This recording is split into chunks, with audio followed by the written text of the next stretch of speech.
로마 시대 전쟁 중에서 포에니 전쟁에 대해서 좀 알아볼까 합니다. 자, 여기 슬라이드에서 보면 적색으로 된 게 당시의 로마 땅이고요. 그 다음에 왼쪽 아프리카 북부 이베리아 반도, 이 지중해 연안의 왼쪽에 해상 왕국이 이제 카르타고령입니다. 포에니 전쟁은 기원전 264년에서 146년 사이에 이탈리아 반도를 통일한 공화정 치하에 로마와 당시 지중해 해상권을 장악하고 있던 북아프리카 페니키아인들의 도시국가 카르타고 간에 벌어진 전쟁을 말합니다. 모두 세 차례에 걸쳐서 이 전쟁이 벌어졌고요. 로마의 최종 승리에 결정적인 기여를 했던 것은 기원전 202년 북아프리카의 자마 평원에서 스키피오의 로마군과 한니발의 카르타고군이 충돌한 자마 전투였습니다.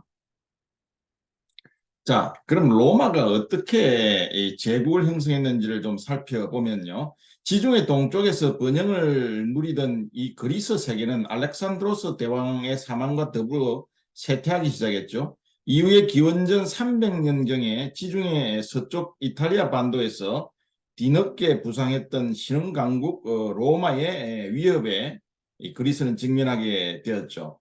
나중에 고대 세계를 대표하는 강대한 제국으로 군림하게 되는 로마의 초창기 역사는 매우 초라한 모습이었습니다. 지중해를 남북으로 가르는 이탈리아 반도 중앙의 티베르 강가에서 주변 민족들에 시달리고 있었던 작은 도시 국가로 로마는 출발을 했습니다. 그러나 로마는 이후 5세기 동안에 걸쳐서 오리엔트를 포함한 전 지중해 세계를 정복하는 대제국을 건설했죠.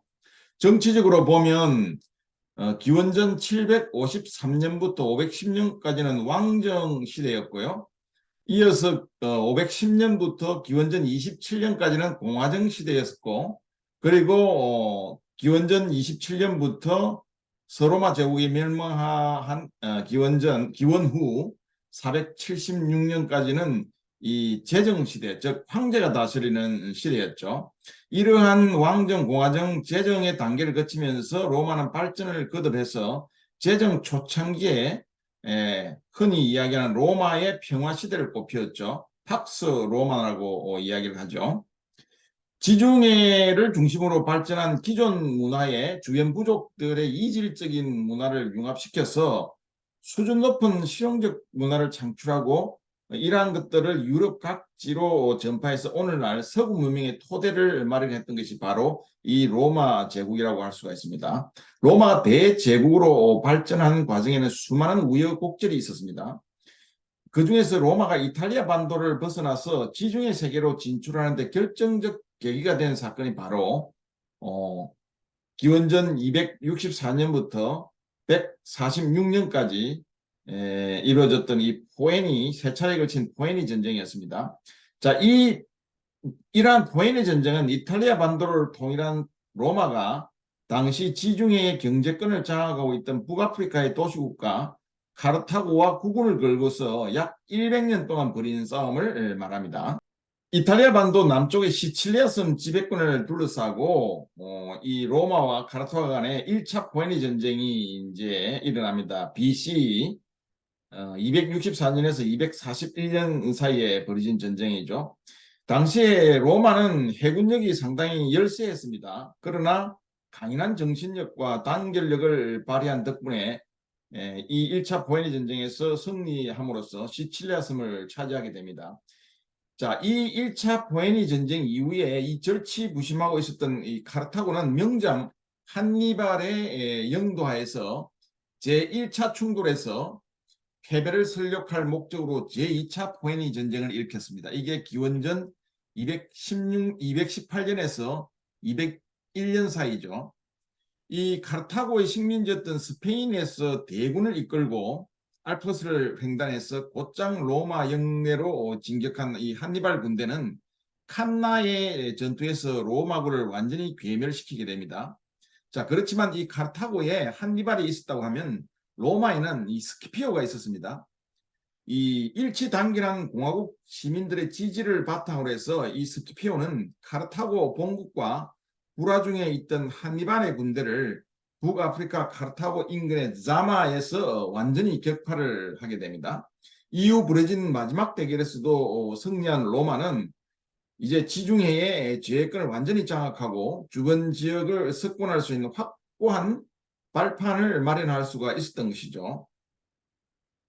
양국 간 전쟁 과정 중에서 로마가 결정적 이 승리의 기회를 잡았던 것은 제2차 충돌 시의 이 자마 전투였습니다. 칸나의 전투에서 참패하고 수년간 복수의 칼날을 갈아온 로마는 이 스키피오 장군의 영도하에 반격 작전으로 나아갔죠. 이 스키피오는 거의 이 14년 동안 이탈리아 반도에 머물고 있었던 한니발군을 격퇴하려고 하면 직접 카르타고 본국을 공략하는 것이 최상책이라고 판단하고 기원전 206년에서 204년에 북아프리카의 카르타고 본토를 공격을 했습니다. 자, 이러한 시도는 결국 성공을 하게 되죠. 카르타고는 로마의 항복 조건을 수용할 수밖에 없었습니다. 자, 이제 그 자신의 기반인 에스파냐를 상실하고 더구나 카르타고 본국으로부터 소환 명령까지 받은 한니발은 더 이상 로마에 진치고 있을 수가 없었죠. 그렇지만 비록 이탈리아 반도에서 한니발이 퇴각은 했지만 이 명장 한니발과 군대는 여전히 건재했습니다. 이 한니발이 살아있는 동안 로마인들은 진정한 평화를 누릴 수가 없었던 것이죠. 자, 그런데 이런 본질적 고민을 해결할 수 있는 기회는 의외로 빨리 찾아왔습니다. 기원전 203년 봄에 카르타고 해안에서 좌초한 로마의 보급 선단을 카르타고인들이 이전에 맺은 조약을 무시한 채 약탈하는 사건이 벌어졌습니다. 자, 이를 빌미로 해서 스키피오는 원로원을 설득해서 재차 카르타고 원정길에 올랐고 마침내 기원전 202년 9월에 북아프리카의 자마 평원에서 숙적 한니발의 군대와 결전을 치르게 됩니다. 당시 스키피오의 로마 군대는 수적으로 약 3만 명 정도였던 로마 원정군에 비해서 4만 명에 달했던 이 한니발 군이 약간 우세했습니다. 더군다나 한니발에게는 80여 마리의 전투용 코끼리 부대가 있었죠. 외관상으로 보면 한니발 진영이 우세한 것처럼 보였지만 실제로는 그렇지 못했습니다. 로마군은 이전에 이베리아 반도 원정에서 단련된 이 베테랑들이었죠. 이에 반해서 한니발의 병사들은 신병과 그리고 이제 막 급하게 고용된 용병들이 주축을 이루고 있었기 때문입니다. 한니발은 이 전투 대응을 총 3개 전열로 편성을 했습니다. 1제대와 2제대는 전투력이 약한 신병과 용병을 배치했고 마지막 제3제대에는 이탈리아 원정에 참전했던 약 1만 5천의 정예부대를 두어서 최종적으로 로마군의 숨통을 끊으려고 했습니다. 한니발은 우선 선두에 있던 코끼리 부대를 로마군 진영으로 돌진시켜서 적군의 중앙을 흔든 다음에 후속으로 용병 혼성부대와 또 자신이 직접 지휘했던 정예 보병부대를 투입을 했습니다.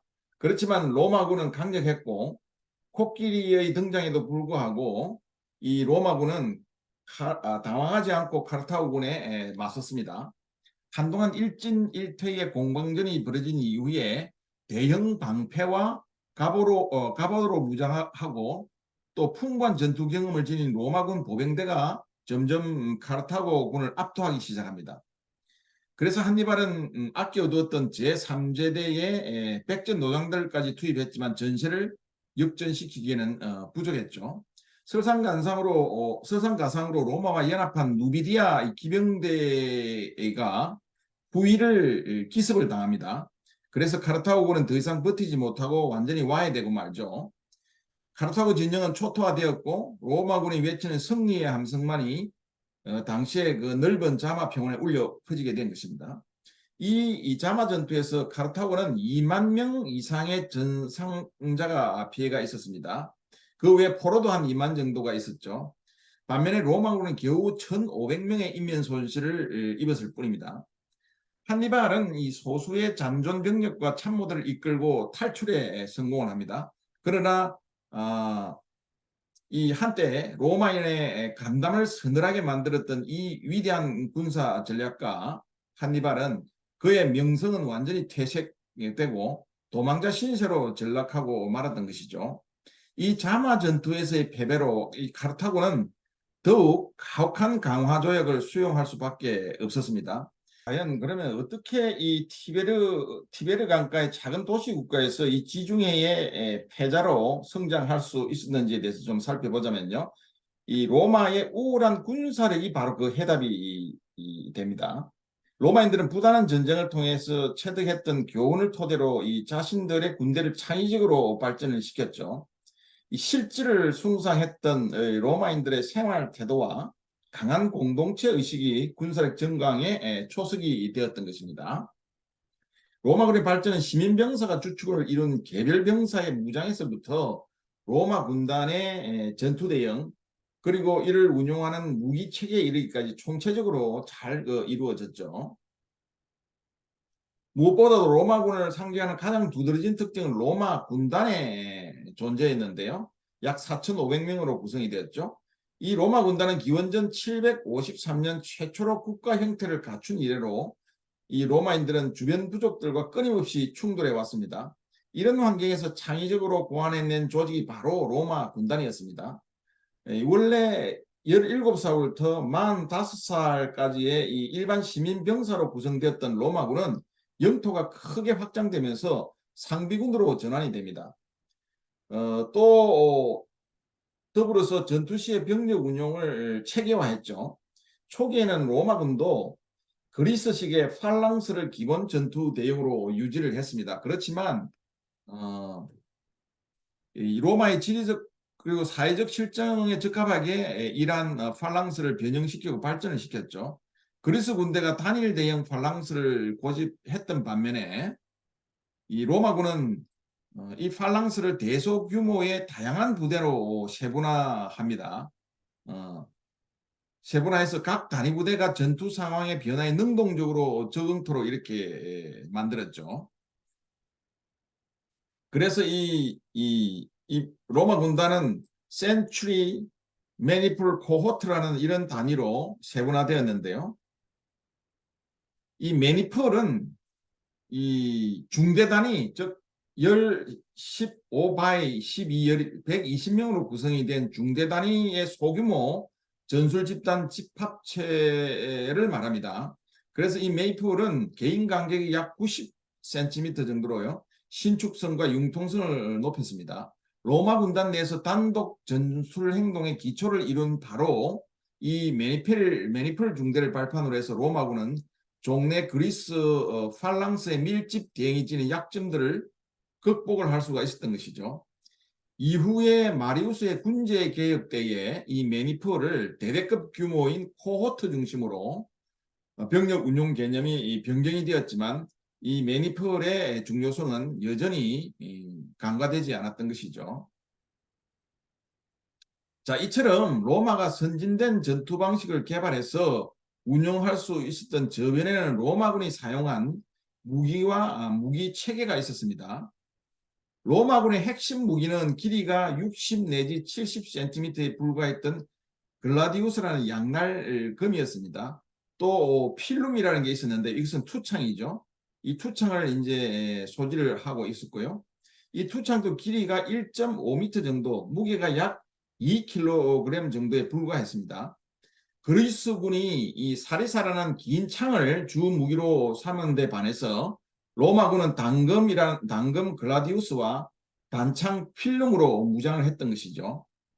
이 로마군은 전투가 시작되면 적과의 거리가 약 20m로 좁혀졌을 때 일시에 이 필름을 투척했습니다. 이렇게 함으로써 이제 적군을 살상하고 대형을 겉들여 놓은 후에 고함을 지르면서 이제 쇄도하게 되죠. 그러고 난 다음에 글라디우스로 백병전을 벌였던 것입니다. 자, 이런 전장 상황에서는 장창이나 장검보다도 글라우디우스처럼 짧고 찌르기에 용이한 무기가 위력을 발휘했던 것이죠. 자, 이처럼 무기 체계상 로마군은 근접전으로 승부를 결정짓는 성향이 강했던 것입니다. 그러면 어떻게 로마군은 길이가 짧은 글라우디우스로 무장하고서도 전투에서 승리할 수 있었을까요? 그 비밀은 바로 스큐툼이라고 불린 로마군의 방패에 있습니다.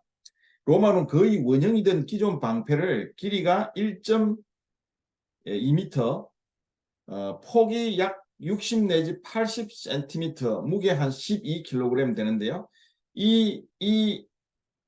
이러한 규격으로 세겹으로 나무판을 덧댄 볼록한 장방형 대형 방패로 개선을 했습니다. 로마군은 이 방패를 이용해서 집단적으로 다양한 공격과 방어 대응을 취할 수 있었는데요. 무엇보다도 접전 중에 이 방패로 몸을 방어하면서 효과적으로 백병전을 수행할 수 있었던 것입니다. 자, 이렇게 하기 위해서 로마군 병사는 평소에도 적진으로 돌격해서 방패로 맞고 글라디우스로 적의 급소를 찌르는 고강도 훈련을 반복했던 것이죠. 이 대형 방패 덕분에 로마군 병사는 그리스 장갑 보병에 비해 경량의 갑옷을 입고서도 방어 능력과 생존 능력에서 우위를 점할 수 있었던 것이죠. 그림에서 보는 게 이제 글라디우스 단검이고요. 그리고 이거는 또 푸지오라는 단검입니다. 앞에서 설명을 드렸죠. 그 다음에 이제 요게 스큐툼이라는 것입니다. 이 스큐툼이 바로 이제 로마군의 이제 이 방패라고 그랬죠. 과거에 이제 원형이던 기존 방패를 이런 형태로 만들었죠. 장방형 대형 방패로 만들어서 이러한 것을 집단적으로 이 다양한 공격과 방어 대응을 취할 수 있었던 것입니다. 이것은 이제 필름이라는 단창입니다. 이 필름을 이제 투척을 했고요. 이거는 이제 투창입니다. 그러니까 던지는 창이죠. 길이가 이것은 한 1.5m 정도, 5m 정도 되는 투창이었고요. 무게는 약 2kg 정도 되었죠. 이건 글라디우스입니다. 로마군은 전투부대 편성과 더불어서 전투 방식도 구체화했습니다. 각계 병사들의 특성을 고려해서 이 대응을 새로 만들어서 전투를 수행했죠. 이 보병 중심으로 이루어졌던 로마 군단은 약 4,500명의 병력을 크게 중보병과 경보병으로 구분을 했습니다. 특히 중보병의 경우에는 세 가지 유형으로 구분을 했죠. 그래서 전투 역량을 한층 더 높였던 것입니다. 이 중보병대의 제1전열에는 하스타티라는 신참 병사들로 구성된 10개의 중대가 있었습니다. 25세에서 30세까지 신참 병사들로 구성됐고요. 그리고 제2전열에는 프린시페, 나이가 30에서 40세 사이인데요. 이 풍부한 실전 경험을 지닌 노련한 병사들로 10개 중대를 편성한 것이 바로 프린시페고요. 그리고 제3전열에는 트리아리 40에서 45세 이 노숙한 고참 병사들로 구성된 5 내지 10개 중대를 배치해서 신참 병사들의 혈기를 보완했던 것이죠. 그리고 군단의 맨 앞쪽에는 벨리테스라는 17세에서 25세의 어린 병사들로 편성되었던 10개의 경보병 중대를 배치를 했습니다. 그래서 정찰이나 척후 그리고 적하고 직접 접촉하기 직전에 적의 진영을 교란하는 임무를 수행을 했던 것이 바로 이 경보병들이었습니다. 자, 이렇게 조직화된 군단의 장병, 즉 로마 군단의 장병들은 어떻게 싸웠냐 하면요. 우선 맨 앞에 배치되어 있던 벨리테스 중대들이 필름을 던져서 적 진영을 흔들어 놓고 뒤로 빠집니다. 그리고 나면 이 하스타티 중대들이 필름을 또 던지고 방패로 몸을 보호하면서 앞으로 나아가죠. 그리고 글라디우스로 적과 접전을 벌이게 됩니다. 그래서 이 하스타티들이 지치거나 수세에 몰릴 경우에는 뒤에서 대기하고 있던 프린시페 중대들이 투입되어서 적군을 상대하고 하스타티 중대는 이선으로 물러나게 됩니다. 자, 이렇게 해서도 전투가 종결되지 않을 경우에는 최고참들로 구성되었던 트리아리 중대가 최후의 일격을 가해서 승패를 결정지었던 것입니다. 자, 이처럼 전략 전술과 무기 체계를 선진화했던 이 로마군은 당시 세계에서 가장 시스템화된 천하무적의 군단을 보유할 수 있었던 것이죠.